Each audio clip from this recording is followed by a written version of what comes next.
اور پھر فرمایا میں نے ایسے لوگوں کو بھی دیکھا کہ جن کے سامنے انواع و اقسام کے کھانے پڑے ہوئے ہیں، اچھے تازہ اور خوشبودار ماکولات موجود ہیں، لیکن وہ ان کو نہیں لے رہے، بلکہ بدبودار سڑا ہوا گوشت کہیں پڑا ہے اور وہ اس کو اٹھا اٹھا کے کھا رہے ہیں۔ تو مجھے حیرت ہوئی، تو میں نے جبریل سے پوچھا کہ یہ کون بد نصیب لوگ ہیں کہ ان کے سامنے بھنا ہوا تازہ گوشت موجود ہے، خوشبودار گوشت موجود ہے، لیکن یہ اس بدبودار اور متعفن میں ہاتھ مار رہے ہیں۔ تو کہا یہ آپ کی امت کے وہ بد نصیب لوگ ہیں کہ جن کو پاک طاہر اور پاکیزہ بیویاں میسر تھیں، لیکن اس کے باوجود وہ ناپاک عورتوں کے بستروں پہ راتیں بسر کرتے تھے۔ دور موجود کے اندر برائی اور بدی تیزی کے ساتھ پھیلتی چلی جا رہی ہے، اور جدید ذرائع ابلاغ نے، جس میں سوشل میڈیا پیش ہے، آنکھوں سے حیا تو چھین ہی لیا ہے، خیالوں کی پاکیزگی تو چھین ہی لی ہے، عصمت کے جوہر پر اتنی تیزی سے یہ آلات حملہ آور ہیں کہ اپنی نئی نسلوں کو بچانا اور ان کی حفاظت کرنا بہت ضروری ہو گیا ہے۔ میری اور آپ کی ذمہ داری ہے کہ ہم اپنی اولادوں پر گہری نظر رکھیں اور ان کی حفاظت کریں، چونکہ اگر عصمت کا جوہر محفوظ نہ رہا تو پھر پلے کچھ بھی نہیں رہا، اگر آبرو سلامت نہیں رہی تو پھر پلے کچھ بھی نہیں رہا۔ قیامت کے دن ان لوگوں کو اس صورت کے اندر لایا جائے گا کہ وہ یہ غلیظ کھانے کھا رہے ہوں گے، اور ذلت اور رسوائی کی وہ زندگی ان کو سہنا پڑے گی، اور اللہ کے قہر و غضب کا شکار ہونا پڑے گا۔ اپنی خلوت کو اور اپنی جلوت کو پاکیزہ رکھنے کی کوشش کرو، اور اللہ کی رضا اپنا مقصود زندگی بنا لو۔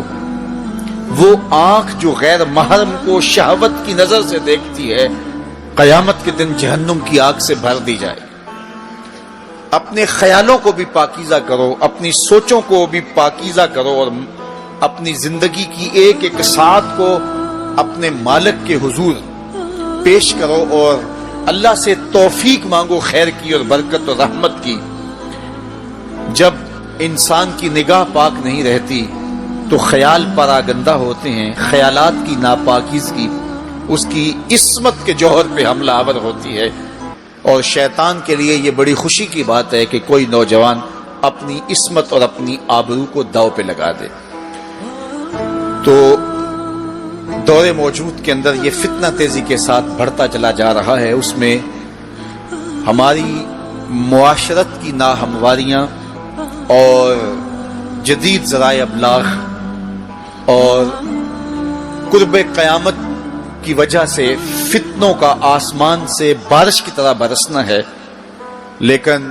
جو اپنے آپ کو بچا لے وہی سرخرو ہوگا، جو نہیں بچا پائے گا وہ اپنی دنیا اور آخرت برباد کر لے گا۔ اپنے خیالات کو قابو میں کریں، اپنی نماز میں یکسو ہو جائیں، پڑے سجدے میں ہوں اور کھڑے دکان پہ ہوں تو پھر سجدہ سرور بخش نہیں ہوگا، پھر قیام لذت آفری نہیں ہوگا۔ تو اپنی نماز کو اس قدر یکسو کر لو کہ جب تم سجدے میں ہو، قیام میں ہو، رکوع میں ہو تو سجدے، قیام اور رکوع کی لذت تمہیں حاصل ہو رہی ہو، تو پھر معراج کی لذتیں تمہیں نماز میں نصیب ہوں گی اور قرار نصیب ہوگا۔ تو کہا میں نے کچھ لوگوں کو دیکھا کہ ان کے سر کوٹے جا رہے ہیں، اور میں نے پوچھا یہ کون لوگ ہیں؟ تو کہا یہ وہ لوگ ہیں کہ جو نماز نہیں پڑھا کرتے تھے، جن کے سر نماز سے بوجھل رہتے تھے۔ پھر کچھ لوگوں کو دیکھا معراج کی شب، فرماتے ہیں کہ ان کے آگے اور پیچھے چیتھڑے بندھے ہوئے ہیں، اور وہ کانٹے دار جھاڑیاں تھوہر کھا رہے ہیں، گرم پتھر چاٹ رہے ہیں اور کھا رہے ہیں۔ تو میں نے پوچھا کہ یہ کون بد نصیب لوگ ہیں؟ تو کہا یہ وہ لوگ ہیں جو اپنے مال کا صدقہ نہیں دیا کرتے تھے، مال کی زکوٰۃ نہ ادا کرنے والے سخت عذاب میں مبتلا ہوں گے اور اللہ کے قہر و غضب کا شکار ہوں گے۔